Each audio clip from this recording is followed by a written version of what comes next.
Andrew, thank you so much for that awfully kind introduction. I count Andrew as not just a close friend, but he's a very, very important advisor to me, and somebody who I know is always going to give advice with an enormous amount of authenticity and thought. And his thinking, now that we have friends in the White House and throughout the federal government, his thinking really matters right now.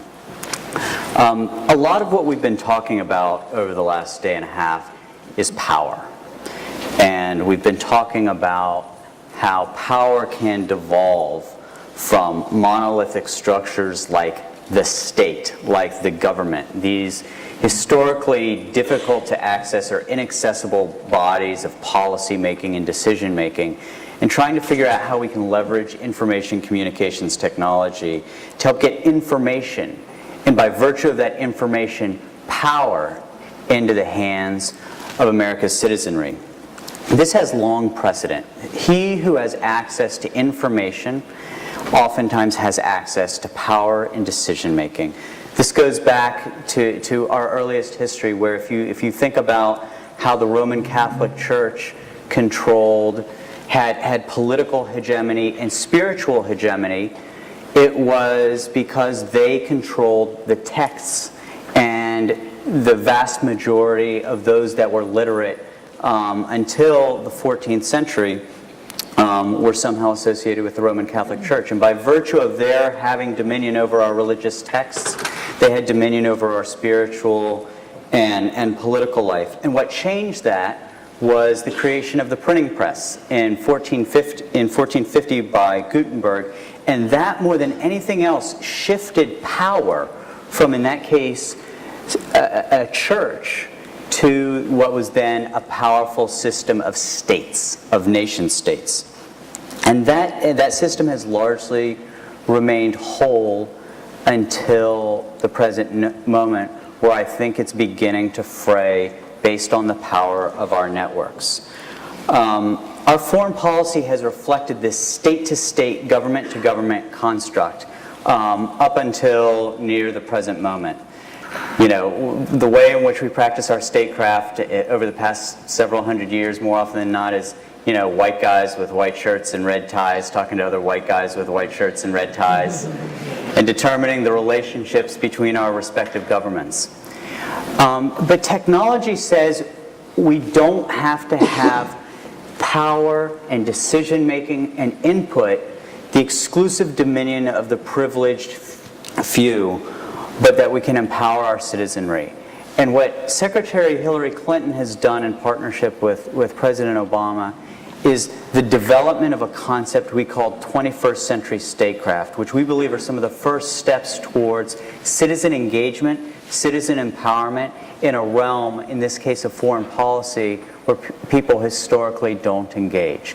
So this has a couple different pieces to it. If you think about the traditional frame of government to government, Bush to Putin, part of what we're trying to introduce is government to people communications, and statecraft, people to people and people to government. And I'm just going to take a few minutes to describe each of those.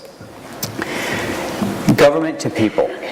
One of the things that one of our early theses in the Obama administration was that those states with whom we aren't engaging productively, for example, Iran, because of the internet and because of the reach of video, which can become viral, our leaders now have the ability to speak directly to citizens. And it doesn't always have to be over the mahogany table with porcelain cups of tea. And so one of the decisions we made early in the administration was for the president to speak directly to the Persian-speaking people of the world, in parentheses, the citizens of Iran. And we said, you know, let's just make an internet, let's just make a video, and let's, you know, get it in the hand, let's throw it online, and let's see what happens. And this little experiment of ours had this huge impact throughout Central Asia and throughout Iran, and we found that it worked. And so what we then did is said, well, let's do this every time the Secretary of State or the President travel abroad and give a speech. And so our next great proving ground for this was the President's speech in Cairo to the world's Muslim citizens, where we said, let's not just, the president shouldn't just give a speech and we really hope that a lot of people tune in, but let's distribute this over mobile phones. Let's push this onto internet video. Let's translate this into as many languages as we can think of. And what we found was that this kind of communication of government to people worked. What we're now looking at, and what I think is fascinating, is the potential of citizens to push governments and drive the behavior of governments. And this is a case where the United States government may not be a primary actor, but where we are seeing a dynamic that is dominating a lot of the mind share of our diplomats. So we saw earlier this year early clues of what could happen with the power of Twitter in Moldova, which became the so-called Twitter revolution. We've seen over the past many months that the use of networks to create flash mob actions, to organize people, has become the rule rather than the exception. And what's interesting is that you don't have to have a charismatic figure behind this. There isn't a Che Guevara or a Václav Havel driving the citizen organizing that's taking place in communities around the globe. It's oftentimes happening by individuals who are largely unknown, and certainly unknown to our nation's leaders, taking actions that any of us might take. So one of the things that Randy Zuckerberg alluded to was something that a couple of young guys in Colombia did, where they organized an action online on Facebook. And if you talk to these young men, and I don't even know their names, nobody knows their names by and large, which is, I think, a good thing. It wasn't a big charismatic figure or figures that drove this. It was just some well-meaning, highly networked young men in Colombia who said, let's organize a rally against FARC. And what happened was more than 10 million people marched. And it did more damage to FARC than 10 years worth of military action. And I think that this is incredibly powerful when we think about the implication of what someone might demeaningly call everyday citizens, but what I call real people, being in a highly empowered position in a network to society where you don't have to have sort of the special key to unlock political power or to incite social movements, but rather you can find like-minded people online with whom you can organize, and you can then drive the behaviors of governments or drive actions against bad actors like FARC. If Paul Revere, if Paul Revere were a modern-day citizen, he wouldn't have ridden down Main Street. He would have just tweeted. And what's more, we would never have known his name. Everybody who lives in our networked society now has the power to be a Paul Revere. And I think that's a fascinating new dynamic. Everybody with a cell phone now has one of Gutenberg's printing presses and a global distribution network. What does that mean for our statecraft? What does that mean in terms of how we communicate with and engage the rest of the world? Sometimes it can be very messy. Some of what we have seen in Iran is that social media and tools like Twitter can cause disruptions. Some people might say they're good, some people might say they're bad, but they are disruptive, and they're hard to anticipate.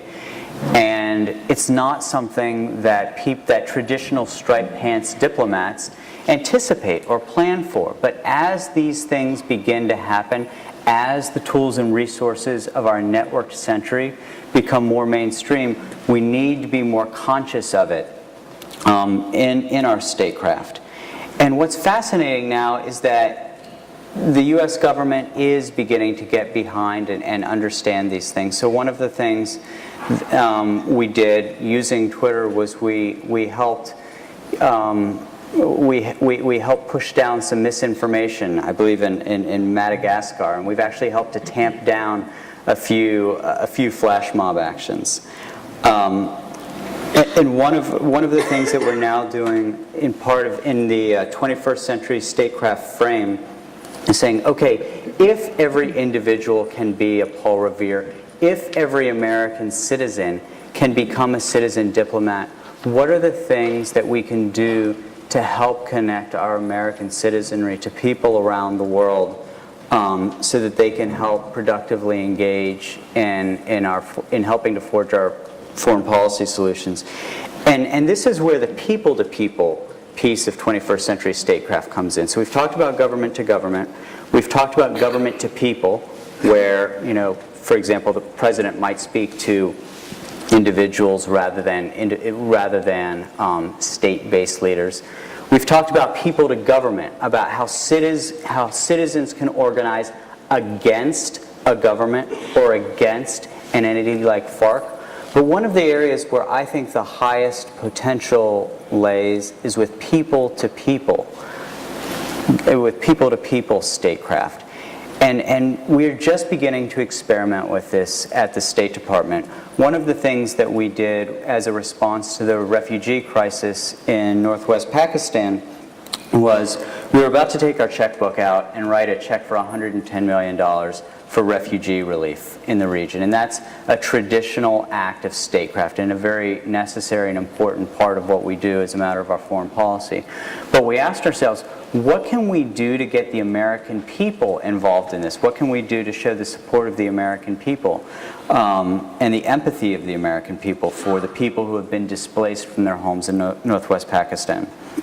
And a young woman came up with an idea, a very junior staff member, of saying, hey, why don't we create a short code like American Idol does, and instead of 50 cents going toward your phone bill every time you send a text message to this short code, what if $5 goes to your phone bill and all $5 goes to the UNHCR, which is the refugee relief arm of the United Nations, which was doing the on-the-ground relief efforts in Pakistan.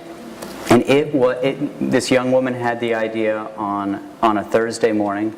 Hillary Clinton heard the idea on Thursday afternoon, and goodness gracious, if 4 or 5 days later it was announced from the podium in the White House press briefing room. So what was gratifying to me there was that the government was working at internet speed. Something happened from a flash of an idea from a very junior staff member to it being announced from the White House in less than 5 days. I love the fact that technology, in this case SMS, was the backbone for how we would do the engagement. And I love the fact that this was a way for the American people to show their support for the citizens of Pakistan. And so all of this coming together, all of this going beyond government to government as the sole way in which we interact with the citizens of the globe is part of this new frame that we call 21st century statecraft. It's very early. It's chapter 1, page 1.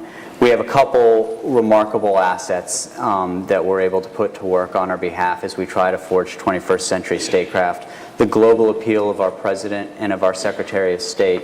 And speaking personally, one of the things that's been extraordinary to me just in my first 3 months of public service is to see Hillary Clinton pushing on us so hard and recognizing that social media is a messy space, but that we need to experiment, we need to not fear failure, and we need to do new and different things and not think of our foreign policy as something that is closed to the American people, as something that requires 30 years of tenure in the Foreign Service to be able to engage in. So it's very, very early, but I'm humbled by the support that the Secretary of State and that the President have shown for some of our experimentation. So just as some of what you've seen, some of my colleagues focusing domestically like Vivek Kundra and Beth Novak are doing, so too are we trying to innovate, and so too are we trying to apply information communications technology in service of our diplomatic goals. And with that, I'll close, and I'll look forward to some Q&A. Great.